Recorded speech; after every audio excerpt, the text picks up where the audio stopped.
কে বলছে? এই যে যুদ্ধ ওখানে ট্রাম্পের মতো লোক তো কংগ্রেস করতেছে। আমাদের মধ্যে একটা গুরু দাঁড়া গেছে রাজনীতিবিদ্যায়, আনকম্প্রোমাইজিং। ভারত সাথে কম নষ্ট, আমেরিকার কম নষ্ট, আওয়ামী লীগও ছাড়িনি, বিএনপির সাথে জাতীয় পার্টি ছাড়িনি, এনসিপির সব পরিচিত নিরুর কথা বললাম তো, এগুলো হচ্ছে কথাবার্তা। কারণ আপনি যদি বলেন না না আমি ভারতপন্থী হয়ে গেছি, ওই গাদাগো জিজ্ঞেস করে আর কি ভারত বুঝে, পাকিস্তান বুঝে? এইবার যেহেতু বিএনপি ক্ষমতা যাবে, বিএনপির সাথে কিছু বোঝাপড়া করা হয়েছে, যেটা আমেরিকা করতেছে, ভারতও করবে একসময়, করতেছে। ডক্টর ইউনুসের কথা বলছে এইখানে, ডক্টর ইউনুস, তারেক জিয়া করছেন নির্বাচনটা যে কোনো ভাবে ডক্টর ইউনুস করে ফেলবে। তিনটা শক্তি এক থাকবে, প্রথমত ডক্টর ইউনুস সরকার, দ্বিতীয়ত দল বিশেষ করে বিএনপি, তৃতীয়ত সেনাবাহিনী, চতুর্থত জনগণ তাসি বুরাজি অর্থাৎ আমেরিকা। এই মুহূর্তে আমেরিকা, সেনাবাহিনী, ইউনুস এবং মেজর দল একমত। শেষ পর্যন্ত কি হবে জানেন? বিএনপি লাস্ট ডিসিশন বলবে, জামাত বলবে আমরা যাবো।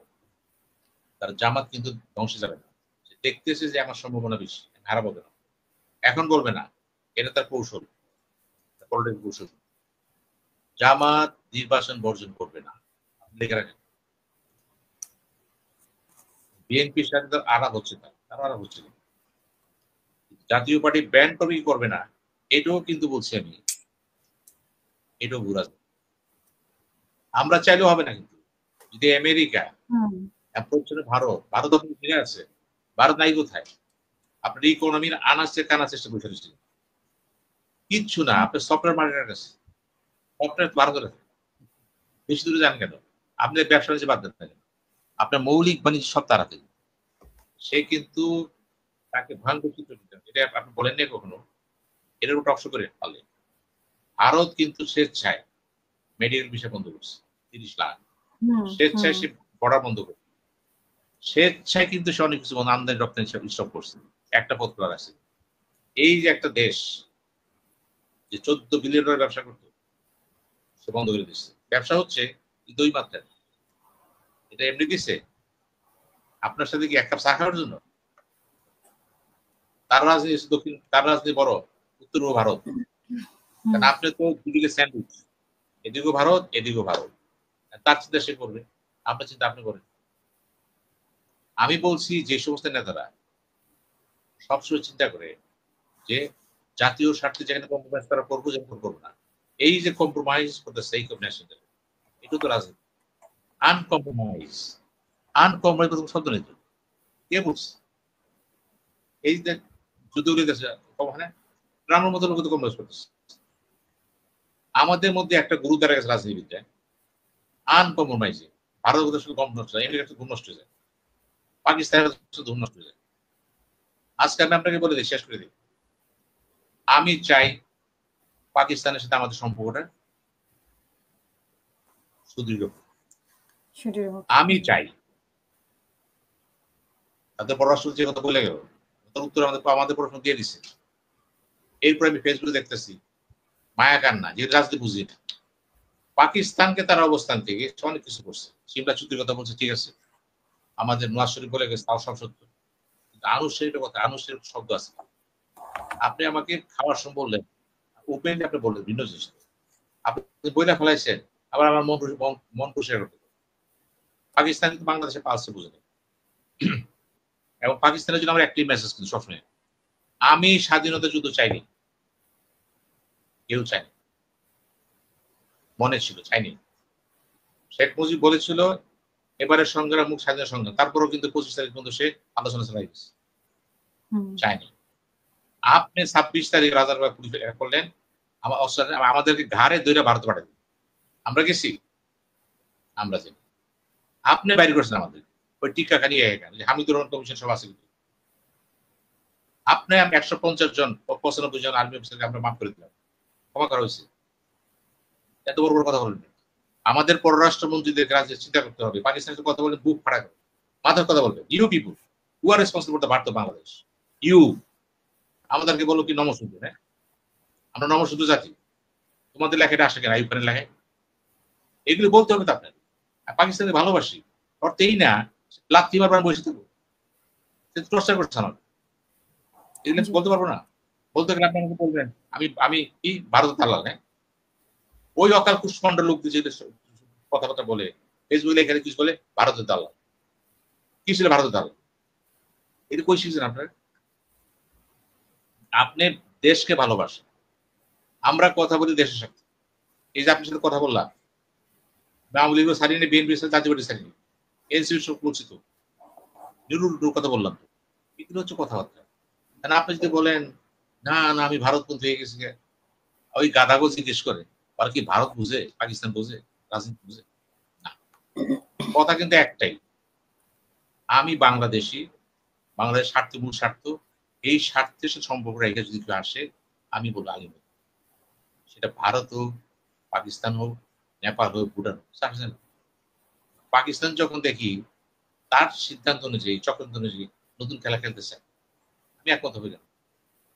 আমি দেখবো যে পাকিস্তানের সাথে ভারতকে মিট করতে যাবো কেন, তার সাথে দ্বন্দ্ব আছে, মিটবে না কিন্তু। আজকে ভারতের সাথে চীন মিলে যাচ্ছে, দেখেন এগুলি বুঝেন। চীন কি ভারত, চীন কি পাকিস্তান জিজ্ঞেস করছে?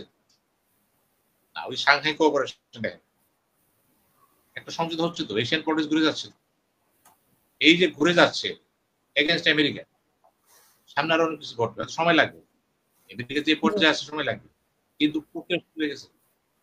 ভবিষ্যতে যদি চীন ভারত একটা একটা সমঝোতা চলে আসে, আমি কোথায় যাবো চিন্তা করেন, পাকিস্তান কোথায় যাবে? আপনি চিন্তা করবেন প্রথম প্রথম সহ অবস্থা। আমি সহ অবস্থানে বিশ্বাস করি, শত্রুর সাথে করে, শত্রু তো বর্ডার আছে আমার সাথে। আমাকে চিন্তা করতে হবে যে আমার অনুপাতে ন্যাশনাল পাওয়ার অনুযায়ী যতটুকু সম্ভব হুম। আমি আমার দেশকে ভালো, পোড়া কবিলে দেশ, এই দেশের কটা নেতা আছে জাতীয় স্বার্থকে দলীয় স্বার্থ, এটা বলে স্টেটসম্যানশিপ। স্টেটসম্যানশিপ, জাতীয় স্বার্থ যখন বড় করে দেখবে দলের চেয়ে, এবং যে কোনো ব্যাপারে কম্প্রোমাইজ করবেন, yes it is for the nation, আমার দল কি বলে জানে, রাজি, ওটা হচ্ছে স্টেটসম্যানশিপ। সেটা আসেনি। আমি জোর করে বলে দিলাম আমার আমার দলে উনি নেতা, উনি স্টেটমেন্ট, লাভটা কি? আমার নাম্বার আমি দিচ্ছি, দেখেন আমার খাতা কেউ দেখবেন, জি। আমারটা আমি দেখবো। আমরা এই শেষ করবো। প্রবণতা পাচ্ছে চলে যাবে। আমি এখনো বলতেছি, আপনার আজকে ক্যাপশনটা দিচ্ছেন, ভালো একটা ক্যাপশন দিচ্ছেন আপনি, অশনি সংকেত তো আছে, বিকল্প যেটা বলা হয়েছে কিছু হবে। এগুলো হচ্ছে ফেসবুক ওয়ার্ড, ইউটিউব, এগুলি মুখ কিছু কথাবার্তা। যেমন বলা হয়েছে সেনা প্রধানের সাথে কি কথা হয়েছে আপনি দেখছেন তো, ফিরোজ কি কথা বললো ইউটিউবে, আসিফ নজরুল বলছে আপনি জানি না, আপনি কি বললেন এই যে সে জানে না। আচ্ছা, যেটা ঘটে না সে কেন জানবে? সে বলতেছে সেটা হয় না আমি জানি না, বুদ্ধিমানের কথা বলছে, আপনি বলতেছেন আপনি মিথ্যা কথা বলতেছেন, সব তো আপনি নিয়ন্ত্রণ করতেছেন। স্পষ্ট কথা, যারা ফেসবুকে আসছেন, ইউটিউবে আসছেন বা সোশ্যাল মিডিয়াতে আসছেন, আপনারা আল্লাহ দোহাই দেশটাকে ভালোবাসেন। যেটা গুজব, গুজব গুজবই, গুজবে কিন্তু দেশ ভিন্না হয় না। পৃথিবীর ইতিহাসে বাংলাদেশ একটা দেশ, হুম। এত টক শো হয়, এত জাতীয় কথা হয়, দেশটা ভিন্না হয়। এত কথা হচ্ছে কিন্তু দেশপ্রেমিক চেতনায় কেউ এক হতে পারতেছে। এই যে জুলাই সনদ, এক হতে পারতেছে, মৌলিক বিরোধ রয়ে গেল, কেন রয়ে গেল? রয়ে গেল নারীদের সিট দিবে, ঠিক আছে, শেষ কথা, নারী সিট দিবে। নারীতে ভোটের ভোট ভোট কত, 12 কোটি ভোটারের মধ্যে মাত্র দেখলাম ডিফারেন্স কত, 10-15 লাখ নারী ভোট। এই অংশটা কি করবে?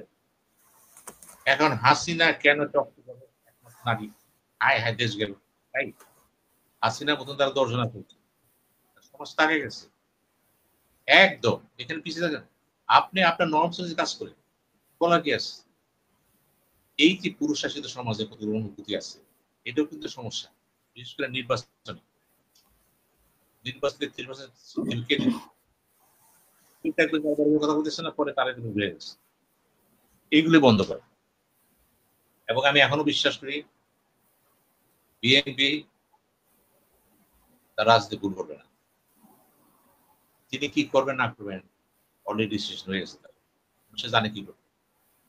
ওই যে তারেক জিয়ার সাথে ইউনিভার্সিটিতে কথাবার্তা হয়েছে, ভোটার কথা আমরা বলি অনেকেই, হয়তো তারেক জিয়া বলি না, এটা কিন্তু মৌলিক কথা, এটাই মৌলিক কথা। কথা কিন্তু এখানে শেষ। ওই সিটিটা কিন্তু ভূরাজনীতি সিটি, এমনি বসে নেই কিন্তু সে, ওটার বসার জি পিছনে আমেরিকান অ্যাম্বাসেডার যে ধন্যবাদ সুমনাই। সুতরাং আপনি কিন্তু ধরেন না কেন তারেক জিয়ার সাথে লন্ডনে যে দেখা করলো কে? আমাদের রাষ্ট্রপতি। কেন? নিশ্চয় গুরুত্ব আছে বিএনপি। ইউনূস কেন গেলেন? সে তো সরকার প্রধান, নিশ্চয় গুরুত্ব আছে। অর্থাৎ শখটা হচ্ছে এরকম, ভূরাজনীতির শখটা এখানে এরকম যে এইবার যেহেতু বিএনপি ক্ষমতা যাবে, বিএনপির সাথে কিছু বোঝাপড়া করা হয়েছে, যেটা আমেরিকা করতেছে, ভারতও করবে একসময়, করতেছে। ডক্টর ইউনূসের কথা বলছে এখানে। ডক্টর ইউনূস, তারেক জিয়া এক, সেনাবাহিনী করতে বাধ্য। এই জায়গাটা বুঝতে চেষ্টা করেন, তাদের কোনো বিরোধ নেই। বিরোধ করতেছে কে? যাদের কোনো ভোটের রাজনীতিতে কোনো অবদান নেই। জামানত তো থাকবে, জামাত থাকবে লোক আছে, থাকবে। সুতরাং দেশ বাঁচাতে হলে এই মুহূর্তে প্রয়োজন। আবার বলছি, মেজর পলিটিক্যাল পার্টি বিএনপি, জামাত, এনসিপি, 12 যারা আছেন, ছোটখাটো আছেন বলতে পারেন তারা, এবং সেনাবাহিনী, প্রশাসন, অল যেটা, এখানে কিন্তু কোনো কিছুই হবে। এবং আপনার এখান থেকে আমি শেষ জয়েন দিয়ে দিই ইলেকশন কমিশনার। আপনি একটু কথাবার্তা কম বলা শুরু করেন, আপনিও কিন্তু আগের মতো যেতেছেন। আপনি প্রথম বলছিলেন কথা বলবেন, কাজ করবো, এখন তো আপনি কাজ করতেছেন। পিআর আছে কি? পিআর সম্পর্কে আপনি কথা বলবেন, আপনি জিজ্ঞেস করছেন কি কলে বলে যাতে আমি তো না, পিআরটা তো সরকার ডিসিশন নেবে। যখন আপনি পদক্ষেপ করবেন, আপনি এখন কেন বলতেছেন নাই? আপনি কিছু কিছু ব্যাপারে একদম চুপ হয়ে যাবেন। এই দেশের ইতিহাস কিন্তু ভালো না, কিন্তু আপনি বেশি কথা যত কম বলবেন, আপনি সাকসেস হয়েছেন না ভারতের মধ্যে। কাজে বিশ্বাস করেন। কিন্তু ইদানিং দেখা যাচ্ছে আপনি অনেক কথা বলে ফেলাচ্ছেন। আমি আপনাকে অনুরোধ করবো, ওই চ্যাটটাকে আপনি একটু মহিমান্বিত করে রাখেন, আলোকিত করে রাখেন। ধন্যবাদ। আমি চাই এমন একটা দেশ, এমন একটা নির্বাচন সামনে, যে নির্বাচনটা চরমভাবে গ্রহণযোগ্য হবে, ঐতিহাসিক হয়ে থাকবে, জাতীয় যেটা পার্টির ব্যাপারে ডক্টর ইউনূস বলে যে ঐতিহাসিক একটা নির্বাচন হবে। বিএনপি, জামাত, অন্য দল, সরকার, ভূরাজনীতি একমত হয়ে যায়, সেক্ষেত্রে আপনার বড় অবস্থা বুঝতে হবে বৃহত্তর কাজ করতেছে, কিন্তু এটা অসম্ভব না, খুবই কম। ধন্যবাদ।